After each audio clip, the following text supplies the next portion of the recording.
of the Unicorn, Chapter 20, Worm Trouble. There are few places more disgusting than the interior of a Sasquatch's nose. Not only did hair grow inside, but all sorts of things got stuck up there.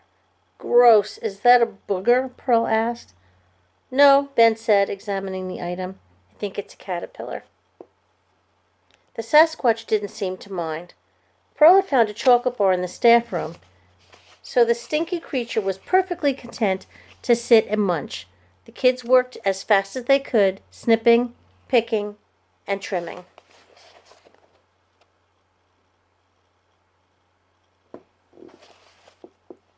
Don't do that, Pearl scolded as the Sasquatch stuck the candy wrapper up one of its nostrils. It was a gooey situation, one that neither apprentice wanted to repeat. Relieved that they'd finished the task, they bid the Sasquatch goodbye, then left in a hurry. Once downstairs, Pearl and Ben returned the clippers to the supply closet, dumped their lab coats into the laundry bin, and washed their hands in the staff room. What remained of Ben's yellow hat was a mangled mess, so Pearl threw it away. You can get another one from Aunt Gladys. She's got hundreds of them. Thanks, Ben said, though he didn't sound very thrilled. They punched their time cards and thumbtacked them to the off-duty side of the bulletin board. Ben checked his watch. They had a few minutes to play fetch with Metalmouth and to fill him in on their latest adventure. As the dragon bounded after the yellow tennis ball, the lobby walls vibrated, loosening flakes of paint. His tail kept smacking the elevator button, sending the doors into a repeated rhythm of open and close. Pearl had to squeeze into the corner to keep from getting squashed. When the kids told Metalmouth about Maximus Steele, he dropped the ball and flattened his ears.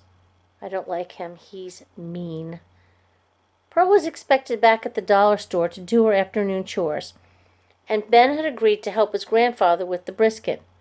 See you Monday, Pearl said as Ben handed the tennis ball back to the dragon. Metalmouth's tail thwopped. Can we play fetch again, huh? Can we? Sure, Ben told him. I'd like that. After the deadbolt slid into place, Pearl and Ben raced down the steps and across the overgrown lawn.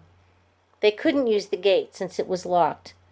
Even though Metalmouth had the key ring, there was no way he could step outside into the open where everyone could see him. So they climbed over a rusty section of fence that they used for such purposes and landed on the sidewalk. The afternoon was sunny, the sky bright blue. No breadcrumbs or bits of yellow yarn were needed to guide them home. Pearl knew the streets so well she could have found her way blindfolded.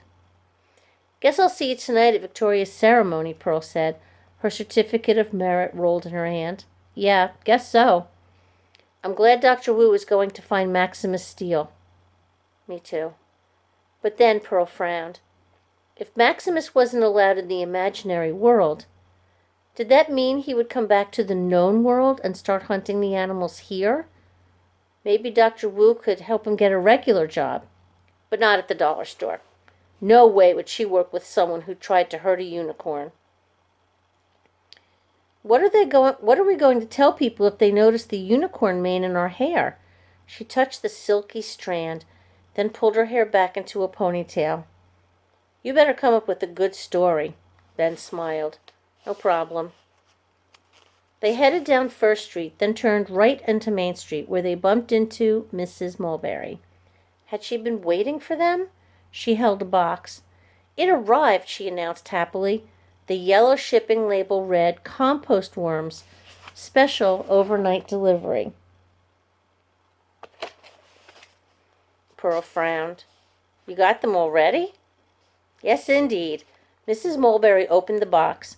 Inside, a tangle of red worms glistened on a bed of wet dirt. But one worm lay in the corner, barely moving. Looky, looky, this one's not doing so well. She smiled as if she'd found gold in a river, or a ruby in her ice cream.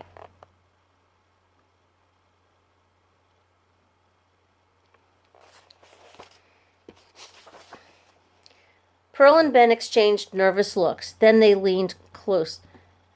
A tiny sound emerged from the worm. Was it possible? Had it actually coughed? I've got a sick worm. That means I can make an appointment at the hospital. Mrs. Mulberry threw her head back and laughed with glee. Now Dr. Wu has to see me. Drat,